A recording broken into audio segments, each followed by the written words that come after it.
mempresentasikan modul 3 analisis sosial media yang bertema Defining Analytics in Social Media. Presentasi ini memiliki konten yang pertama, pengertian penggunaan media sosial, kedua, ciri-ciri media sosial, ketiga, jenis media sosial, keempat, fungsi media sosial, dan kelima, manfaat media sosial.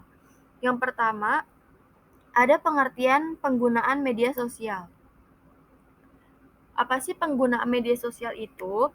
Penggunaan media sosial adalah proses atau kegiatan yang dilakukan seseorang dengan sebuah media yang dapat digunakan untuk berbagi informasi, berbagi ide, berkreasi, berpikir, berdebat, serta menemukan teman baru dengan sebuah aplikasi online yang dapat digunakan melalui smartphone atau telepon genggam.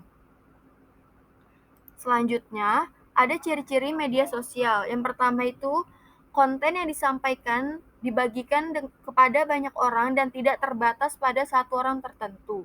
Yang kedua, isi pesan muncul tanpa melalui suatu gatekeeper dan tidak ada gerbang penghambat. Ketiga, isi disampaikan secara online dan langsung. Keempat, konten dapat diterima secara online dalam waktu lebih cepat dan bisa juga tertunda penerimaannya tergantung pada waktu interaksi yang ditentukan sendiri oleh pengguna.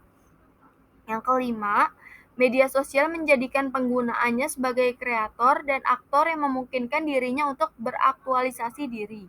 Yang keenam, dalam konten media sosial terdapat sejumlah aspek fungsional seperti identitas, percakapan atau interaksi, berbagi atau sharing, kehadiran atau eksis, hubungan atau relasi, reputasi atau status, dan kelompok atau grup. Selanjutnya, yang ketiga, ada jenis media sosial. Yang pertama adalah aplikasi media sosial berbagi video atau video sharing. Aplikasi berbagi video tentu sangat efektif untuk menyebarkan beragam program pemerintah. Selain itu, tentu saja sebelum penyebaran suatu video memerlukan tahap verifikasi sesuai standar berlaku. Sejauh ini, dari beragam aplikasi video sharing yang beredar, setidaknya ada 3 program yang perlu diperhatikan terkait dengan jumlah user dan komunitas yang telah diciptakan oleh mereka, yakni YouTube, Vimeo, dan Dailymotion.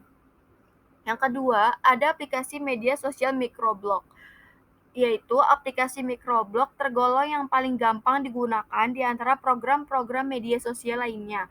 Peranti pendukungnya tak perlu repot menggunakan telepon pintar, cukup dengan menginstal aplikasinya dan jaringan internet. Aplikasi ini menjadi yang paling tenar di Indonesia setelah Facebook.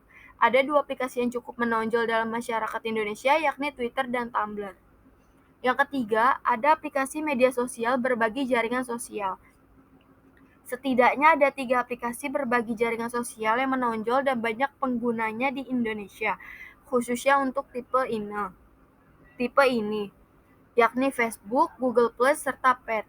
Penggunaannya yang luas, banyak organisasi dan bahkan lembaga pemerintah membuat akun aplikasi ini untuk melancarkan program, misi, dan visinya.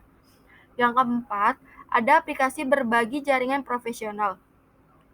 Para pengguna aplikasi berbagi jaringan profesional umumnya terdiri atas kalangan akademi, mahasiswa, para peneliti, pegawai pemerintah, dan pengamat. Dengan kata lain, mereka adalah kalangan kelas menengah Indonesia yang sangat berpengaruh dalam pembentukan opini masyarakat. Sebab itu, jenis aplikasi ini sangat cocok untuk mempopulerkan dan menyebarkan misi perdagangan yang banyak memerlukan telaah materi serta hal-hal yang memerlukan perincian data.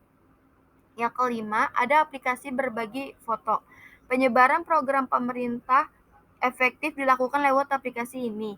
Tentu saja, materi yang disebarkan juga harus menyesuaikan karakter aplikasi ini. Materi itu dapat berupa kunjungan misi perdagangan ke daerah yang unik, eksotik, pasar, atau komunitas perdagangan tertentu. Beberapa aplikasi yang cukup populer di Indonesia antara lain Pinterest, Picasa, Flickr, dan Instagram. Berikutnya, ada fungsi media sosial. Ini merupakan beberapa fungsi media sosial. Yang pertama, media sosial adalah media yang didesain untuk memperluas interaksi sosial manusia menggunakan internet dan teknologi web.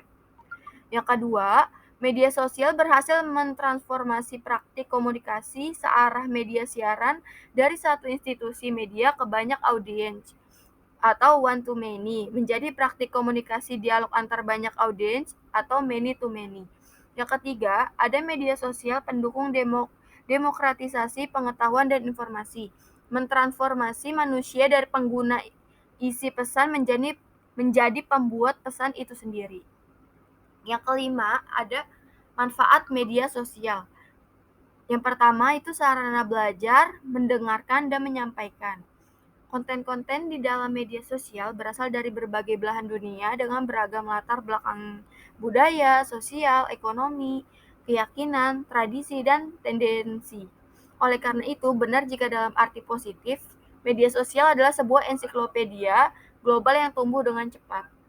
Yang kedua, media sosial sebagai sarana dokumentasi, administrasi, dan integrasi. Dalam konteks ini, organisasi, lembaga, dan perorangan dapat memanfaatkannya dengan cara membentuk kebijakan penggunaan media sosial dan pelatihannya bagi segenap karyawan, dalam rangka memaksimalkan fungsi media sosial sesuai dengan target-target yang telah dicanangkan. Yang ketiga, media sosial sebagai sarana perencanaan, strategi, dan manajemen. Akan diarahkan dan dibawa kemana media sosial merupakan domain dari penggunanya. Oleh sebab itu, media sosial di tangan para pakar manajemen dan marketing dapat menjadi senjata yang dahsyat untuk melancarkan perencanaan dan strateginya. Misalnya saja untuk melakukan promosi, menggait pelanggan. Yang keempat, media sosial sebagai sarana kontrol, evaluasi, dan pengukuran. Media sosial berfaedah untuk melakukan kontrol organisasi dan juga mengevaluasi berbagai perencanaan dan strategi yang telah dilakukan. Ingat, respon publik dan pasar menjadi alat ukur, kalibrasi dan parameter untuk dievaluasi. Sejauh mana masyarakat memahami suatu isu atau persoalan, bagaimana prosedur-prosedur ditaati atau dilanggar publik, dan seperti apa keinginan dari masyarakat akan bisa dilihat langsung melalui media sosial.